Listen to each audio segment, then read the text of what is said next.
Today, I'll start by telling you a little story. What I just folded now is one of a set of 2 bedspreads. These 2. So these were the bedspreads in my room, the room I shared with my sister when I wasn't married yet. But the inspiration for this was this little piece, crocheted something, that was made by my paternal grandmother, Lola Mameng. I never met her, and somehow one day I remember I was, I think, in college already, and my mom gave this to me. She said that this was given to her by somebody also from the side of my dad, and apparently this was crocheted by hand by my Lola Mameng. It's very pretty, it's very intricate, and I really take good care of it.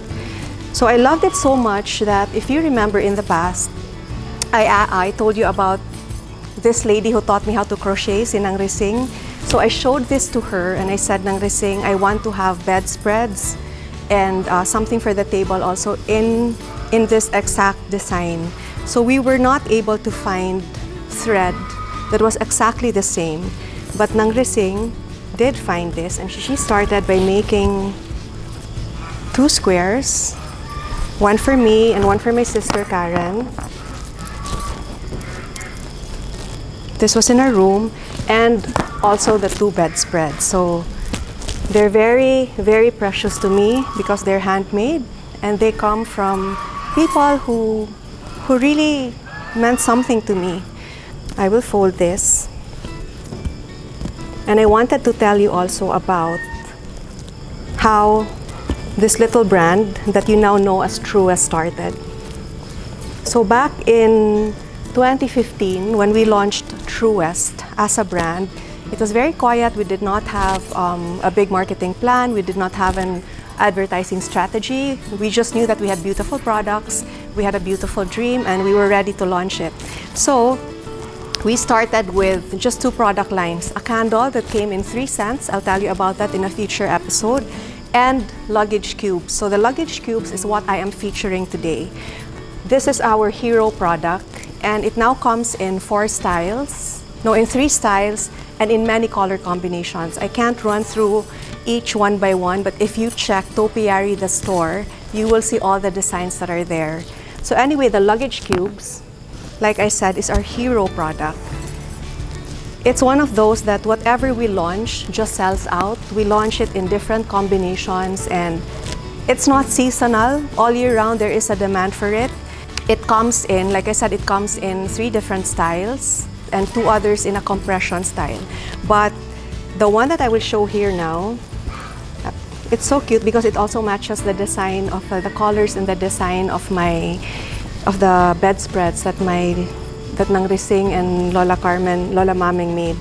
But when the pandemic happened, obviously there was no travel to speak of, and my partner and my best friend who's with me in Truest, we actually thought that, oh, maybe we might have to close shop, there won't be a demand anymore. But the demand has been sustained, the sales have been sustained, and they've actually increased during the pandemic. And we realized that it was because people did not just use it for travel, they used it also for storage. And that is what I will show you today. A cabinet that I have at home that is filled with Truest cubes. No matter the season, no matter the year we launch them, even if the designs and colors are different, somehow when it all comes together, it works. So let's start with this. This is the first style in our luggage cube series. It comes in a set of 3, and the biggest one, I'll use 2 sets now. The biggest one is where I will put a bedspread each.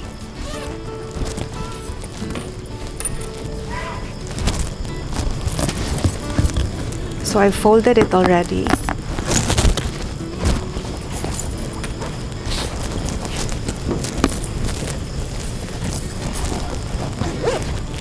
I will use 2.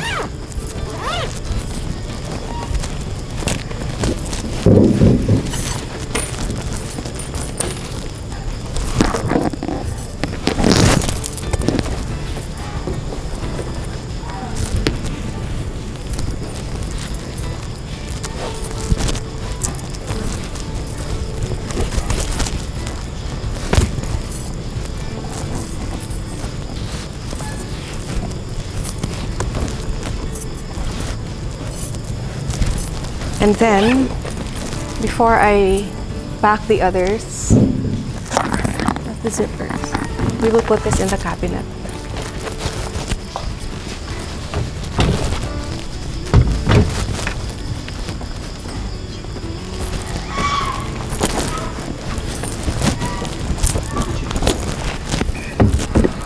There.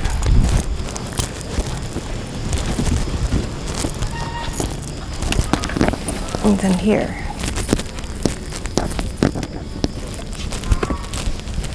So if you will see this cabinet,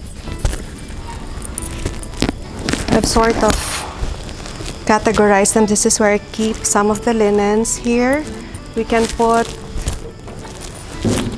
out of season clothes, and here this is where I put some of my sewing material, some of the fabric for my sewing material. So all the smaller pieces in the set aside, we can use it for the top shelf. So I have here a stack of out of season clothes. Out of season meaning I actually still use them, except that since the pandemic happened, I realized that I've mostly lived in my sundresses, my pajamas, and Richard's clothes. So like this shirt is actually Richard's shirt. So every time I need to go out, I just grab a shirt, and so I don't swim in it, I just tuck it in. But I have all these clothes that I used to wear for functions here in Ormoc, or when there are like birthday celebrations or birthday parties and you have to be a bit dressed up. There are no get-togethers in the here and now. So just to free up my closet space, I will pack them away. And this is another set that we carry in Atopiary the store, and it is a space saver. I especially like this for traveling because I can compress them, and you will see later. So I've already packed one. I've already folded. So you can just stack them this way, which is what I do sometimes, or you can roll them so you see all the designs, but I don't want them too crumpled. You can do that. So because I don't want them too crumpled, I just stack it this way. I love these dresses, those that you can keep forever and just pass on to Juliana if she likes. So I'll close it, and the reason why I say it's a really nice space saver is because look at this part. You can actually zip it up, and you are able to compress it and save space. There. So I will put this. So there's a nice handle. And when I travel, I like using a set, the same color para hindi masakit sa mata. And the reason why I also like our luggage cubes, gusto rin na mag-travel ng mga gangsa. The reason why I like using the luggage cubes is because when I unpack, it's so easy. I just pull it out and then put it in the closet in the hotel.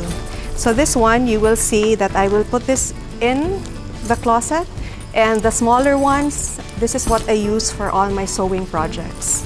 So we'll set that aside, we'll use that later. But this one, let me show you how it fits in my closet.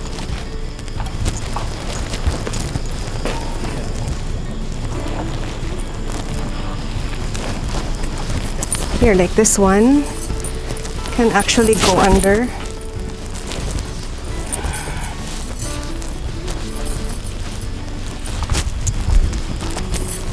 And then I don't know if I can still compress this. Let's try. So if I compress it, then it becomes more compact and I will be able to fit in one more.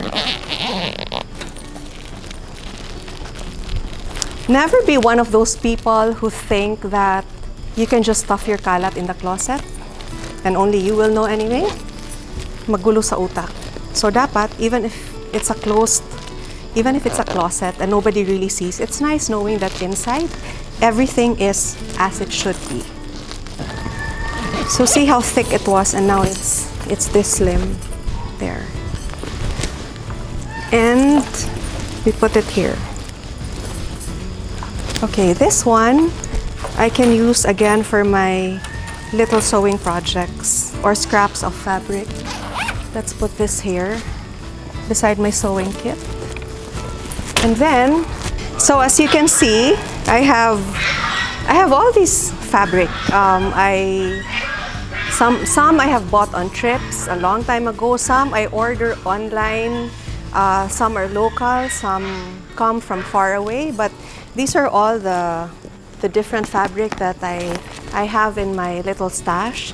And I will use cubes too for these because, so cubes too is the second style and it comes with a clear top. So it's also very popular for those who want to see what's inside. Even if it's stored, it's easy to see what's inside your cube. So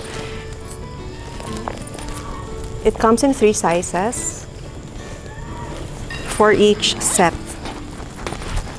So we can start with the biggest for the bigger ones. It's folded already. I folded them kanina. And then you can stack them this way, but if you want to see what you have all at a glance, you can keep it this way. I really think this is the purpose of bakit tayo naglalaro before ng Tetris. It's really how to pack efficiently.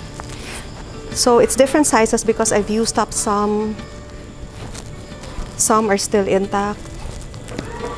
And then there.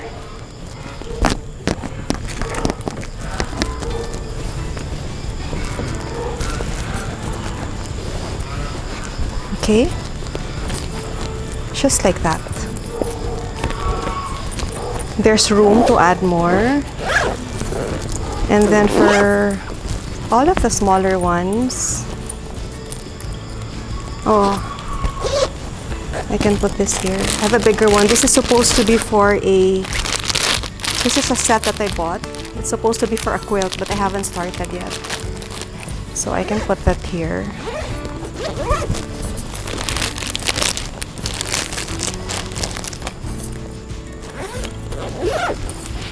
And then these smaller ones you can put here.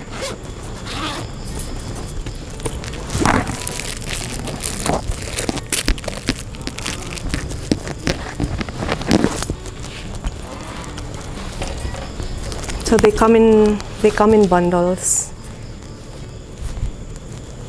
Some don't have a bundle anymore because I already used them. But it's nice if you stack them this way. It's easy for you to see what you have there. And then these ones too. There.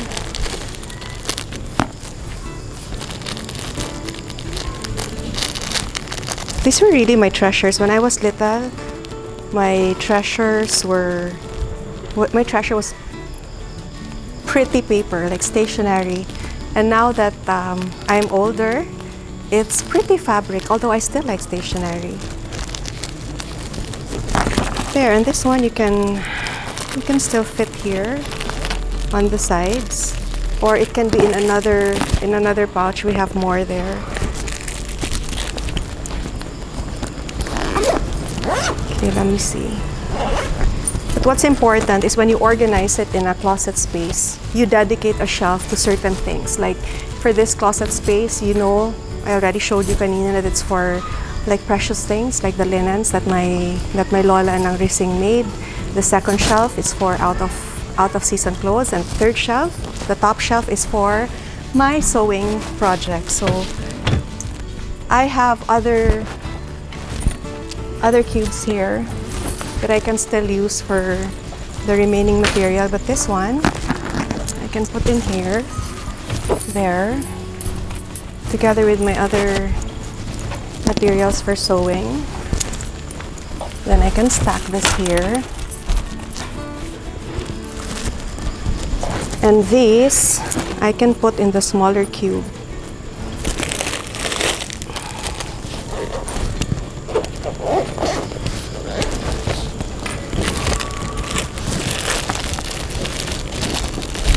Oh, so this is for it's a kit that I can make into a pouch, and this one is for a kit that you can make for a scarf. There, so all little projects that you may want to work on in the future, you can just put here. What is this? Just more fabric.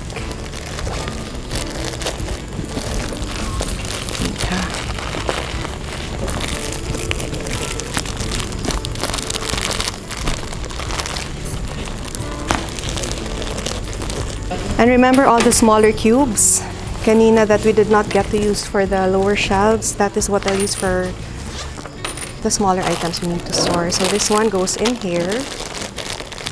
Oh, wait. We need to expand it.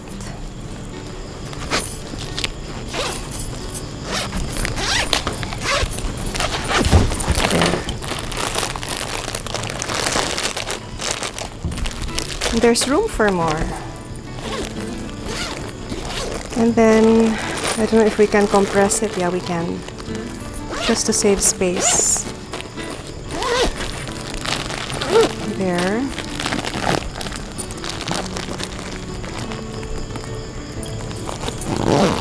Okay. And then, these ones that we will not use yet, we will just store on the top shelf for future use. So this one you put here and stack that there.